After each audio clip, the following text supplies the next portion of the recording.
Welcome back to Embrace Life and Thrive podcast with Sabrina for season number 2, episode 1. Today I'm going to be talking about how to plan your meals to support weight loss.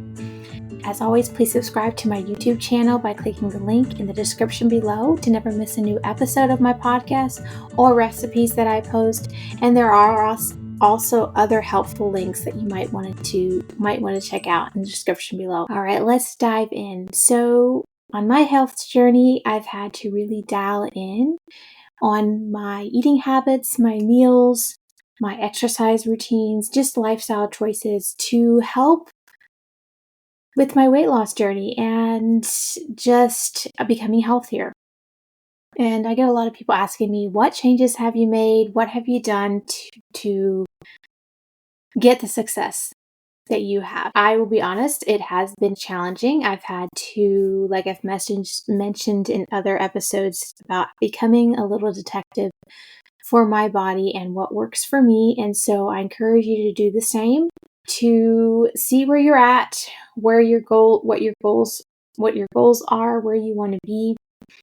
And, if you haven't checked out my other episodes in season 1, specifically talking about low glycemic foods, ways to achieve your goals, please go check those out. They will really be helpful in your health journey and in just laying a foundation for your health journey and achieving your goals.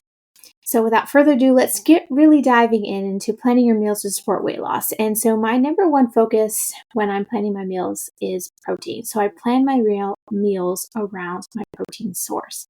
This is important for so many reasons because protein is crucial for building and repairing blood tissues, for fueling our metabolic reactions, and supporting immune function. It's also essential for growth and development, especially in children, teens, and in pregnant women. It also plays a role in maintaining fluid balance and transporting nutrients throughout the body. So protein is really vital to health and wellness. More details to the importance of protein are that the proteins, they're building blocks of life. Proteins are the building blocks of the body, making up bones, cartilage, muscle, skin, hair, and nails. And they also have essential components of enzymes, hormones, and vitamins that our body really needs. Protein also helps repair damaged tissues, rebuild cells, and support growth and development. As mentioned specifically in children and during pregnancy. Protein is essential for when we're dealing with recovery from surgery, wound healing. We need protein for our body to be able to heal properly. Protein is also very important when we're dealing with metabolic reactions because protein is involved in countless metabolic processes that ensures the body is functioning efficiently. So protein helps stabilize our blood sugar and insulin production and help prevent such an extreme glucose spike after we've had carbohydrates and sugars. Protein is also vital for producing antibodies and other immune system components to help heal our body and to help our body fight off infections. Protein also is a source of energy. It's primarily known for its structural and functional roles. Protein can be used as an energy source, though it's not the body's primary fuel source. We also have fats and carbs. So protein also helps maintaining a fluid balance. It helps regulate the balance of the fluid within our body, preventing imbalances that can lead to health issues. So it helps us with our lymphatic function. Protein also acts as a carrier to transport essential nutrients such as oxygen and iron throughout the body, which is very vital for overall bodily functions. High protein diets can help us feel fuller longer, aid in appetite control, and it can actually support weight loss management. It also helps build muscle, so protein is essential for building and maintaining muscle mass, which is really important to help us in our weight loss journey because the more muscle mass we have, the more our metabolic health is going to be increasing and the more calories we're going to be burning at rest. As mentioned before, protein is also a key component to bone structure and helps with calcium absorption and promoting strong and healthy bones. It also helps balance hormones because it provides building blocks for hormones, which play a crucial role in various bodily functions. So, as we can see, protein is very helpful to incorporate into our daily diet to help us in so many ways. So, like I said, when I'm planning my meals, I plan it around my protein source. So, I first identify my protein source, whether that is an animal protein or a plant protein. For me personally, it's usually animal protein, either like beef, chicken, turkey. And so once I have my protein source, I then identify my fat source specifically. And fats are essential for providing energy, supporting cell growth, and aiding in the absorption of fat soluble vitamins. They also contribute to hormone production, brain health, and overall well being. So, as mentioned before, protein is also a source for energy. Fat is also a source for energy because fats are a concentrated source of energy, providing 9 calories per gram, more than carbohydrates or proteins. So, fats are the body's primary energy reserve used when carbohydrate stores are depleted. So, we can see this in a keto diet when our carbs are really low, but we have fat and protein. Our body starts to use the energy, the source from the fats as our energy source versus the carbs. As mentioned, fat helps our body with nutrients absorption, so it helps the body absorb fat soluble vitamins such as vitamin A, D, E, and vitamin K, which are all essential for various bodily functions, including our vision, immune function, and bone health. Fat also helps with cell function and growth. So fats are a crucial component of cell membranes, providing our structure and supporting cell communication. They also play a role in hormone production and nerve function. Fats also protect our brain health as healthy fats, particularly omega-3 fatty acids, which are essential for brain health and cognitive function. And fats also are necessary for synthesis of hormones, which regulate various bodily functions, including metabolism, food, and growth. So it's very important to incorporate healthy, high quality fats in our diets. It also helps with us feeling full and our appetite. So the fat in our diet can help us feel full and satisfied after eating, which then can aid in weight management as well, because we're not feeling as hungry and we don't feel like we have to snack and eat as much. Fats also contribute to taste and texture of our food, making foods more enjoyable. So it's important to choose a healthy fat to incorporate into our diet to have a more balanced diet. And some of the fats that I love to use are especially avocados, olives, coconut oil, olive oil, nuts, and of course there's fat in animal proteins. Then we have fiber. So fiber is a part of a carbohydrate, and fiber is crucial for overall health, supporting digestive health, regulating blood sugar, and reducing the risk of chronic diseases. It helps prevent constipation, improve our gut health, and helps weight loss management and lowers heart risk, heart disease, diabetes, and certain cancers.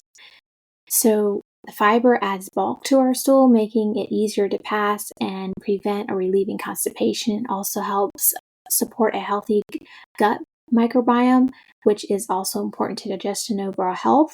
It also helps with blood sugar regulation because fiber is especially soluble fiber, can slow down the absorption of sugar into the bloodstream, which then helps stabilize blood sugar levels and reduce the risk of type 2 diabetes. Fiber can also help lower cholesterol levels, which reduce high blood pressure and decrease the risk of heart disease. As mentioned, fiber can also help us feel fuller longer, which can aid in weight loss and weight management. A high fiber diet is associated with a reduced risk of certain cancers, including colon cancer, which would make sense because fiber in our diet helps us with regular bowel movements and moving that stuff through and having a healthy microbiome in our gut. Fiber also can improve absorption of water and electrolytes and nourish the gut bacteria and, as mentioned, promotes a diverse and healthy gut microbiome. So fiber is really essential to overall health. Then we have carbohydrates, which are crucial to providing energy, primarily as glucose, which fuels the blood cells, tissues, and organs. It also plays a role in digestion and can contribute to overall health when consumed in moderation. And I like to pair my carbs with protein and fat to help with that blood sugar regulation and to consume carbs that are whole carbs and avoid like refined carbs and like juices, refined sugar, a lot of processed foods, and just eat carbs in their most original and whole form. Some more details about carbohydrates. They are energy source. They are the body's primary source of energy, and they are broken down into glucose, which the body is then used to use in various functions to help us feel energized and give our brain energy. So our brain relies on carbs and glucose for energy. It also helps in digestion because, as mentioned, a fiber is a type of carbohydrate which promotes digestive health. It also helps in weight management when we're looking in carbohydrates that are rich in fiber. And then overall health, carbohydrates are an essential source of nutrients, including vitamins, minerals, and fiber. Choosing a whole unprocessed carbohydrate can contribute to a balanced and healthy diet. And diets rich in whole carbohydrates can reduce and lower the risk of heart disease, type 2 diabetes, and obesity. So there's simple and there's complex carbohydrates. The simple carbohydrates are quickly absorbed and digested, providing a rapid burst of energy, but that can also spike the blood sugar. So examples would be sugar and candies, juice, such like that. Complex carbohydrates, these are digested more slowly, providing a sustained release of energy, and are generally considered healthier, which would be like the whole fruit, the vegetables, and whole grains. So that's just a little overview of the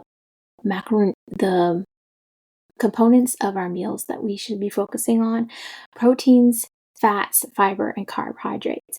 And so when we have an understanding of what all these food items,